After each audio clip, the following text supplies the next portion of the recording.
आक्रमण को मिला एक नया मुकाम, अभिषेक शर्मा है उसका नाम। 135 रन की एक अविश्वसनीय पारी ने दिलाई भारत को 150 रन से जीत और इंग्लैंड के खिलाफ ये 5 मैच का श्रृंखला 4-1 से हुआ भारत के नाम। स्वागत है आपका ESPN cricket for time out Hindi में। मैच और सीरीज का रिव्यू करने के लिए हमारे साथ जुड़ रहे हैं संजय मांजरेकर। सर, शुक्रिया आपके वक्त के लिए। वानखेड़े का थैंक यह यू। मैदान, इसने काफ़ी सुनहरे लम्हे देखे हैं, ये लम्हा काफ़ी खास। काफी खास क्योंकि नॉन स्टॉप आतिशबाजी जो हम कहते हैं वो दिखाई दी बहुत ही यंग खिलाड़ी के बल्ले से। और ऐसा नहीं है कि ये किसी कमजोर टीम के खिलाफ था। अच्छी बॉलिंग अटैक इंग्लैंड के पास थी। मार्कवुड, जोफ्रा आर्चर, एक्चुअली इनकी ये नंबर 1 टीम थी बैटिंग और बॉलिंग को लेकर। उसके खिलाफ ऐसी बल्लेबाजी करना और अलग अलग चीजें की। इंग्लैंड ने कोशिश की, पेस की कोशिश की, स्पिन की कोशिश की, स्लोअर बॉल, यॉर्कर, सबके खिलाफ एक ही ऑलमोस्ट उत्तर था उनका कि बॉल को हवा में मारना और वो भी सीधा। युवराज सिंह के साथ काफ़ी वक्त बिताया है अभिषेक शर्मा ने पंजाब में, और कहीं कहीं युवराज सिंह की झलकियां भी दिखती हैं जिस तरह से वो सीधे मारते हैं बॉल को। जी हाँ, और ऐसे बल्लेबाज बहुत ही आकर्षक होते हैं देखने के लिए। और युवराज सिंह जो भारत के एक महान वाइट बॉल बल्लेबाज रहे हैं, इनके पास ये क्षमता थी।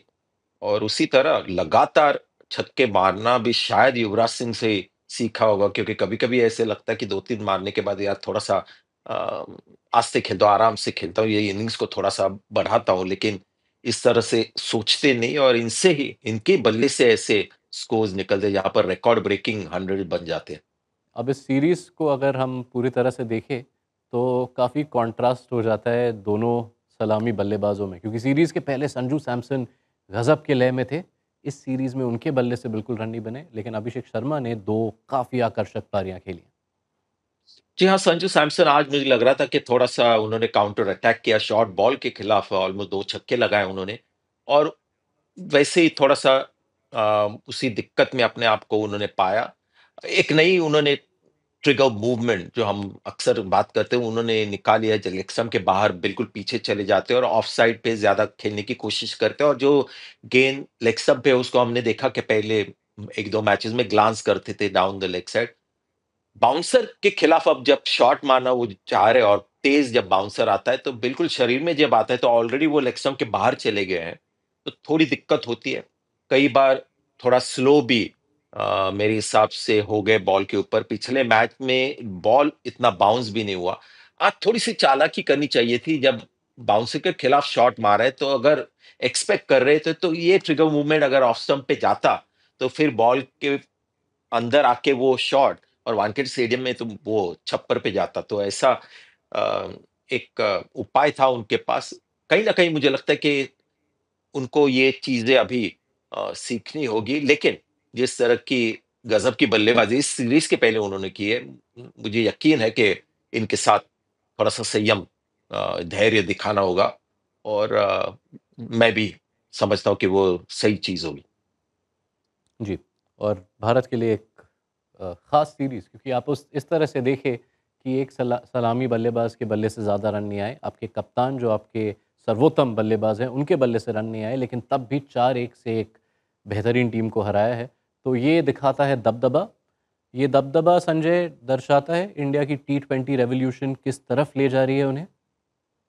जी हाँ, और कमिटेड रहेगी इस स्टाइल जो बैटिंग की स्टाइल है, क्योंकि जो बल्लेबाज भी हैं, जो इस टीम में है, वो उनके लिए नेचुरल बैटिंग स्टाइल है। पहले इसके पहले जनरेशन के जो बल्लेबाज थे, उनको ये अपनाना पड़ा और थोड़ा-सा एडजस्ट करना पड़ा। ये थोड़ा-सा नेचुरल अभिषेक शर्मा की ये स्टाइल है, उसी तरह के खिलाड़ी चुने भी है। और लगातार एक के पीछे एक बल्लेबाज, यानी गहराई भी जब आप इस तरह से खेलते हो, चांस लेकर, तो गहराई भी चाहिए। और जब रिंकू सिंह आ गए, सब बल्लेबाजों के बाद एज़ अ प्योर बल्लेबाज, तब बहुत अच्छा लगा कि अगर 1-2 विकेट जल्दी भी गिर जाते, काफ़ी बल्लेबाज़ी है। ये एक कारण तो ज़रूर है, जिस तरह की एक नई स्टाइल है, लेकिन स्पिन ने भारत को पहले जो इम्पोर्टेंट मैचेज़ है, वो जिताए और जिससे बाद में काम बहुत आसान हो गया और वो भी एक भारत की ताकत बन गई है T20 क्रिकेट में। तो अब उन पर नज़र डालते हैं, क्योंकि उन स्पिनर्स का बहुत प्रभाव रहा इस सीरीज़ पर, ख़ास तौर से वरुण चक्रवर्ती, जिनका ये हुँ। कमबैक टेल किसी फेयरी टेल से कम नहीं। और अब आप अगर देखें, कुलदीप यादव तो खेल ही नहीं रहे हैं, वरुण चक्रवर्ती इतना अच्छा कर रहे हैं, रवि बिश्नोई अपना नाम बढ़ा रहे हैं, तो काफ़ी ये प्रॉब्लम ऑफ प्लेंटी नज़र आती है। जी, और अक्षर पटेल अपना काम करते हैं, इम्पोर्टेंट ओवर्स डालते हैं। बटलर को सीरीज़ में उन्होंने आउट किया सही मौके पर, तो ये चीज़ें करते हैं। और वरुण चक्रवर्ती हीरो रहे इस सीरीज़ के, और उनके बारे में हमने बहुत बातें भी की है, उनकी मेन ताकत क्या है। एक तो है छोटा-छोटा डिसेप्शन जो उनका होता है, और बिल्कुल आगे गेंद करते, यानी बल्लेबाज को पता होता है कि अगर मैं ये मिस कर गया तो आइदर मैं बोल्ड होने वाला हूँ या लेग बिफोर होने वाला हूँ। बिश्नोई थोड़ा पहले 1-2 मैचेस में कुछ खास कामगिरी उन्होंने की नहीं, बाद में पिकअप किया। लेकिन कुलदीप यादव एक और उपाय है, जो मुझे लगता है कि सही पिचेस के ऊपर उनको मारना बहुत मुश्किल होगा। और मैं सोच रहा था कि अगर किसी बॉलर को अगर गेंदबाजी देते, और शायद उम्मीद होती कि अभिषेक शर्मा को रोके, तो कुलदीप यादव जैसे आपको बॉलर चाहिए जो बॉल को बड़ा टर्न कराते, स्लो डालते और बड़ा टर्न। आदिल रशीद स्लो डाल रहे थे, सब ट्राई कर रहे थे, एंगल चेंज, गति चेंज, ट्रैजेक्टरी चेंज, लेकिन टर्न उनके पास उतना नहीं है। तो जिसके पास ज़्यादा टर्न है, मुझे लगता है आगे जाके टी20 का इवोल्यूशन यही है कि स्पिनर्स को, पहले तो मिस्ट्री बॉलर्स के दिन थे, अब जिस तरह से बल्लेबाजी हो रही है, वही बॉलर जो शेन वॉर्न की तरह, कुलदीप यादव की तरह बड़ा टर्न करने वाले बॉलर्स की दरकार है। जी हाँ, भारत के स्पिन गेंदबाजों के लिए एक बेहद सफल सीरीज़, और वरुण चक्रवर्ती को प्लेयर ऑफ द सीरीज़ का पुरस्कार भी मिला अपने परफॉर्मेंसेस के लिए। फास्ट बॉलिंग, खास तौर से आखिरी मुकाबले में संजय, मोहम्मद शमी, वानखेड़े का वो मैदान जहां पिछले बार जब वो खेले थे एक वर्ल्ड कप सेमीफाइनल में सिर्फ 7 विकेट चटकाए थे, आज फिर से विकेट लेते हुए खुशी सबके चेहरे पे झलक रही थी। जी, और दाद देनी होगी टीम मैनेजमेंट को, सिलेक्टर्स को, जिस तरह से उनको आस्ते-आस्ते इंटरनेशनल क्रिकेट में लाया है। पहले 2 मैचेस खेले भी नहीं और हम थोड़े-से हैरान हो गए थे, लेकिन आस्ते-आस्ते गेंदबाजी करने लगे और प्रभावशाली भी हो गए। लेकिन सबसे मुझे जो अच्छा लगा और थोड़ा कॉन्फिडेंस आ गया उनके फिटनेस को लेकर, जिस तरह से बल्लेबाजी के टाइम वो स्प्रिंट मार रहे थे अभिषेक शर्मा के साथ, या कोई उनके साथ कोई बल्लेबाज था, अक्षर पटेल शायद, उनको स्ट्राइक देने के लिए जिस तरह से भागे तेज, वो मेरे लिए बिल्कुल अच्छा एक सर्टिफिकेट था कि Mohammed Shami is fit and raring to go. हुँ। ज़्यादा हानियाँ नहीं थी जो निकाल सकते हैं इस सीरीज़ में, क्योंकि कंट्रीब्यूशन सबसे आए। तिलक वर्मा ने एक मैच अपने बल्ले से जिताया था।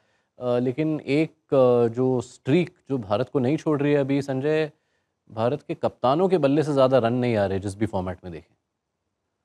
हुँ, और जी हाँ, ये थोड़ा-सा, और आज तो लग रहा था बिल्कुल एकदम परेशान हो गए थे, वही शॉट खेलने गए, उनका मेन शॉट, ये सूर्य कुमार यादव का जो ग्रोथ हुआ है, बहुत पहले जब टी20 क्रिकेट खेल रहे थे केकेआर के लिए, तो ये इनका मेन शॉट था, ये गो टू शॉट था। जैसे विराट कोहली का कवर ड्राइव, सूर्य कुमार यादव के ये फ्लिक, और उस पर 2 बार इसी तरह आउट हुए, लीडिंग है, तो कहीं न कहीं थोड़ा-सा टाइमिंग का मसला हुआ है। और जब थोड़ा डाउट आ जाता है, प्रेशर आ जाता है, तो मुश्किल बन जाता है। टी20 क्रिकेट में आपको समय नहीं मिलता 50 ओवर्स क्रिकेट की तरह फॉर्म में आने के लिए। तो उम्मीद करते हैं कि एक फ्लैट पिच कभी मिले और उनका बल्ला चले, एक बड़ा स्कोर हो जाए, फिर उसी आत्मविश्वास के साथ वो कला उनकी फिर से दिखेगी। लेकिन जी हाँ, आपने बिल्कुल सही फरमाया, कप्तान बनो तो फिर रन नहीं बनेंगे आपके। जी हाँ, मुंबई इंडियंस के फैन्स होप करेंगे कि सूर्य कुमार यादव का जो यूजुअल सेल्फ है, वो दिखे जब वो वापस लौटे वानखेड़े में आईपीएल के सीज़न में। जाते-जाते संजय, इंग्लैंड पर एक रुख फरमाते हैं, और उनके लिए काफ़ी सारे चिंता के विषयों की कमी नहीं है इंग्लैंड के लिए, क्योंकि अगले साल एक विश्व कप खेला जाने वाला है यहीं पर, और ये सीरीज़ में कुछ भी नहीं चला उनके लिए। जी हाँ, और कहीं न कहीं 2 चीज़ें जो उभर के आई हैं कि जो नई पीढ़ी के इनके बल्लेबाज हैं और टी20 स्टाइल में जो खेलते हैं, अगर अच्छी स्पिनर्स उनके खिलाफ हो और पिच में थोड़ी बहुत मदद हो, तो इतना आसान हुआ नहीं उनके लिए। अगर भारत 4 या 5 फास्ट बॉलर्स के साथ खेलता, तो शायद नतीजा दूसरा होता। तो ये एक उनको देखना पड़ेगा, तो शायद टोन डाउन करे अपना अटैक, या फिर उस तरह के प्लेयर्स अपनी टीम में लाए, बेन डकैत की तरह। दूसरा है महमूद जोफ्रा आर्चर, जितनी तेज़ी से गेंदबाज़ी कर रहे थे, उतने वो महँगे साबित हो रहे थे। कहीं न कहीं जेमी ओवर्टन और ब्रायडन कार्स ने उनको शायद एक क्लू दिया होगा कि अगर आपको इस इन कंडीशंस में सर्वाइव होना है या इफ़ेक्टिव होना है, तो शायद सिर्फ पेस ये सही रणनीति नहीं होगी। तो ऐसे बॉलर्स देखें जो विकेट्स ले सकते हैं और रन्स को भी रोक सकते हैं, केवल स्पीड की वजह से पिक ना करें। जी हाँ, तो बेसबॉल को जिस प्रकार का शुरुआत रेड बॉल क्रिकेट में मिला था, वैसा व्हाइट बॉल क्रिकेट में नहीं मिला, तो सोच-विचार के लिए काफ़ी कुछ ब्रेंडन मैकलम और उनकी टीम के पास। टी20 आई सीरीज़ की कड़ी यहीं ख़त्म होती है। संजय मांजरेकर, शुक्रिया आपके वक़्त के लिए। इस सीरीज़ थैंक यू। में हमने कई हाई स्कोरिंग मैचेस की उम्मीद की थी। फाइनली आखिरी मैच में वो देखने को मिला। जी हाँ, देर से आए दुरुस्त आए। हाँ, और अभिषेक शर्मा की बदौलत आए। शुक्रिया संजय आपके वक़्त के लिए। Thank you. संजय मांजरेकर हमारे साथ वापस जुड़ेंगे। ओडीआई श्रृंखला जो कि शुरू होगा, 3 मैच इंडिया और इंग्लैंड चैंपियंस ट्रॉफी के पहले, उसका प्रीव्यू आप देख सकते हैं ईएसपीएन क्रिकइन्फो पे। संजय ने अपनी राय ऑलरेडी दे चुकी है और ईएसपीएन क्रिकइन्फो टाइम आउट में अभी के लिए इतना ही।